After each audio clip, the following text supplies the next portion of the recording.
करीब 12,000 रुपए प्रति माह कमाने वाला एक युवक बेहोशी की हालत में था और जैसे ही उसकी नींद खुलती है यानी होश आता है तो देखता है कि एक बंगले में है। ऐसा लग्जरी बंगला जो कि अपने जिंदगी में ऐसे बेड पर वो कभी नहीं सोया था, ऐसा आलीशान मकान में वो कभी अंदर गया नहीं था। और उसकी निगाह जब सोफे की तरफ पड़ती है तो जो देखता है तो उसकी आंखें फटी की फटी रह जाती हैं, क्योंकि उधर 4 लड़कियां थी जिसके शरीर पर एक भी कपड़ा नहीं था, सिर्फ अंडरगारमेंट्स पहनी हुई थी। जब वो देखता है तो उसको अपनी आंखों पे यकीन नहीं हो रहा था। उसे लग रहा था कि सब कुछ सपना है, और ये सपना नहीं बल्कि यकीनन में सच ही था। और इतना भयानक सच उसने अपनी जिंदगी में कभी कल्पना भी नहीं की थी। तभी एक लड़की आती है और एक गिलास में पानी लेकर के आती है और कुछ गोलियां, वो गोलियां इसको खाने के लिए बोलती है वो लड़की। लेकिन ये जो युवक था ये मना कर देता है, और जब मना करता है तो जबरदस्ती करती है वो लड़की, और आखिर में इसे वो गोलियां खानी पड़ती है। और गोलियां खाने के बाद उसके शरीर में अलग तरीके का बदलाव दिखने लग गया। फिर जो होता है उसने अपने जीवन में कभी कल्पना नहीं की थी। नमस्कार दोस्तों, मैं विजय शंकर। इस वीडियो को लाइक करना, चैनल को सब्सक्राइब करना। आज की जो सच्ची घटना सुनाने जा रहा हूं यह है पंजाब प्रदेश का जालंधर एक शहर है। यहीं पर कपूरथला एक रोड है। 21 नवंबर 2022 को शाम को 7 बजे के आसपास एक मजदूर होता है जो कि एक चमड़ा कंपनी में काम करता है, और शाम को 7 बजे जब उसकी छुट्टी होती है तो रोड पकड़ करके अपने घर पे जा रहा था, रूम पर जा रहा था, यानी घर पे ही जा रहा था। और तभी एक सफेद कार आती है, उसमें कुछ लड़कियां बैठी होती हैं, और वो सफेद कार रुकती है और उसमें से एक लड़की आवाज करती है कि भैया रुकिए, आपसे कुछ जरूरी काम था। वो लड़का जाता है, बोलता है हाँ बोलिए बहन। तभी वो लड़की बोलती है कि ये एक कागज देती है, बोलती है ये एड्रेस कहाँ पर पड़ेगा, कैसे जाना होगा। तो लड़का बोलता है देखिए जी, मैं चमड़ा कंपनी में काम करता हूँ, मैं ज़्यादा पढ़ा लिखा नहीं हूँ, मुझे ज़्यादा पता नहीं है, मैं यहाँ के एड्रेस के बारे में ज़्यादा नहीं जानता हूँ। मैं तो सिर्फ 12,000 रुपये पाता हूँ और कमाता खाता हूँ, अपनी ज़िंदगी गुजर बसर करता हूँ, मेरे को ये सब नहीं पता कि कौन कहाँ पर है। लड़का थोड़ा ज़्यादा ही बोल रहा था, और तभी उसे थोड़ा ठंडा ठंडा महसूस होता है, जैसे कुछ उसके पास में गिराया जा रहा हो, और तभी उसको बेहोशी हो जाती है। और वो जैसे ही बेहोश होता है, लगभग 2 घंटे बीतते हैं, यानी 7 बजे के बाद 9 बजे के करीब में जब उसकी आंख खुलती है तो वो अपने आप को एक आलीशान मकान में पाता है। ऐसा आलीशान मकान की कभी ऐसा आलीशान मकान में अंदर कभी गया नहीं था। अंदर तो बात अलग कि ऐसे बेड पे कभी वो सोया नहीं था, ऐसे बेड पर होता है। और उस जिस घर में वो था वहां पर सभी सुविधा उपलब्ध थी, यानी जिधर भी देखता हर एक चीज, जो भी फैसिलिटी एक होती है, सब चीज उपलब्ध थी। और तभी उसकी निगाह पड़ती है एक तरफ, तो 4 लड़कियां थी जिसके शरीर पे एक भी कपड़े नहीं था और सिर्फ अंडरगारमेंट पहनी हुई थी। और ये सब देखता है तो चौंक जाता है, उसे खुद यकीन नहीं हो रहा था कि आखिरकार मैं आ कहाँ गया हूँ। लेकिन उसके हाथ पैर दोनों बंधे हुए थे और वो कुछ कहने और करने के लायक नहीं था। तभी देखता है वो और लड़कियां अपना और भी कपड़ा उतार रही थी। उसके बाद वो चारों लड़कियां शराब की बोतल निकालती हैं और पीना स्टार्ट करती हैं। और जैसे ही शराब की बोतल उनकी थोड़ा बहुत खत्म होती है, उसके बाद एक लड़की जाती है, एक गिलास में पानी लाती है और कुछ दवाइयाँ लाती है, और इस लड़के को बोलती है ये दवा पी लो। वो लड़का बोलता है नहीं, मैंने क्या गुनाह किया है, हमें क्यों परेशान कर रहे हो आप लोग, हमसे तो आपसे कोई दुश्मनी भी नहीं है। बार बार रहम की भीख मांगता है कि हमें छोड़ दो, आखिर मेरे साथ करने वाले क्या हो। लेकिन उन लड़कियों को कुछ भी समझ में नहीं आ रहा था। हैरान करने वाली बात तो ये थी कि इन 4 लड़कियों में से सभी की उम्र 20 साल के ऊपर और 24 साल से कम की थी।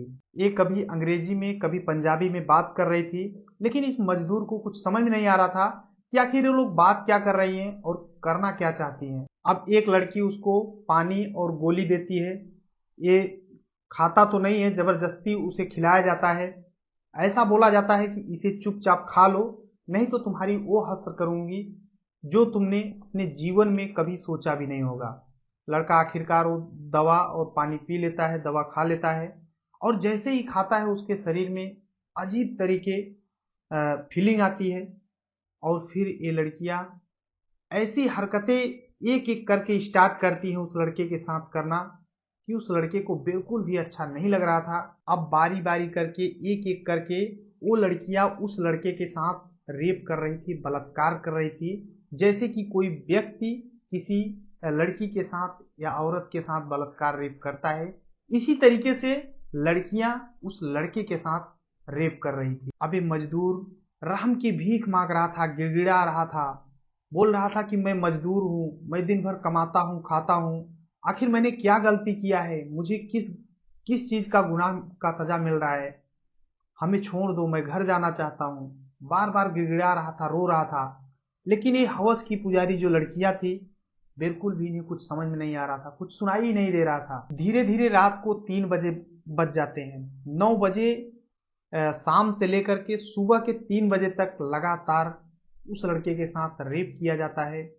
उसके बाद उस लड़के को जैसे हाथ पैर बांध करके ले जाया गया था, उसी तरीके से जहां से ले जाया गया था वहीं पर ले जाया जाता है और छोड़ दिया जाता है रात में 3 बजे। और फिर लड़का वहां से उठता है किसी तरीके से और अगले दिन थाने जाता है। जैसे ही थाने पहुंचता है, अंदर जाता है, उसके बाद वो बिना एफआईआर दर्ज कराए, बिना कुछ कहे फिर से लौट आता है। सोचता है पुलिस वाले कुछ करेंगे या नहीं करेंगे, ऐसा भी हो सकता है मेरा मजाक उड़ाए, और ऐसा भी हो सकता है कि पुलिस वाले ये बोले कि तुम झूठ बोल रहे हो। इस तरीके से वो जाता है अंदर और कुछ कहे बिना फिर वापस चला आता है।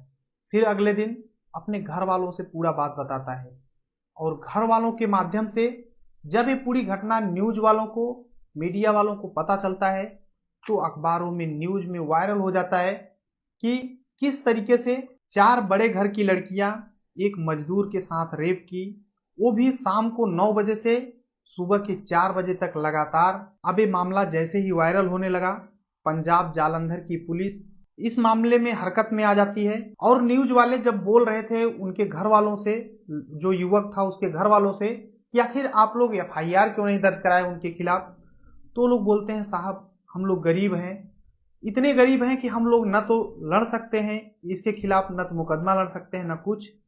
उनकी इतना मेहरबानी है कि वो लोग कम से कम भले रेप किए लेकिन छोड़ तो दिए, जिंदा तो वापस जहां से ले गए थे वहीं छोड़ तो दिए।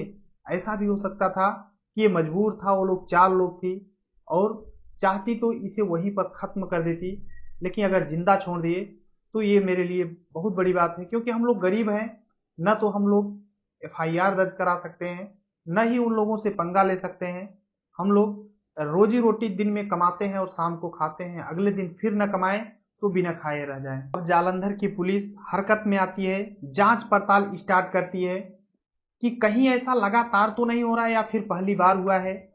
और काफी सवाल थे कि आखिर ये लड़कियां हैं कौन, ये कितने लोगों के साथ ऐसा की हैं, क्या किसी की हत्या भी की है, बहुत सारे सवाल थे और पुलिस जांच में लग जाती है। बहुत से लोग इसके चटकारे भी ले रहे थे और काफी लोग हैरान भी थे कि इस जमाने में लड़कियां भी लड़कों का शोषण कर रही हैं। इस बात में कितनी सच्चाई है, कितनी सच्चाई नहीं है, इस बात के लिए जालंधर पुलिस पूरा जांच पड़ताल कर रही है और उनका दावा है कि इसका जल्द से जल्द हम लोग खुलासा करेंगे। इस पूरी घटना को सुनाने का उद्देश्य किसी को परेशान करना है, दुख पहुंचाना नहीं है, बल्कि आप सभी को जागरूक करना है।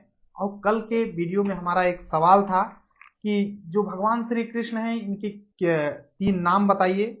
तो पहला है मुरलीधर, बांके बिहारी, दूसरा, तीसरा है लड्डू गोपाल। लेकिन आज के लिए आप सभी के लिए सवाल है, आप लोग जरूर कमेंट बॉक्स में देना इसका उत्तर। खो खो के मैदान में कितने क्रॉस लेंस होते हैं? आप लोग इसका जवाब देना, जो जवाब देंगे सही जवाब होगा, आप लोगों को वीडियो में नाम लिया जाएगा। बाकी इस वीडियो को लाइक करना, चैनल सब्सक्राइब करना। मिलते हैं नेक्स्ट वीडियो में, तब तक के लिए जय हिंद, वंदे मातरम।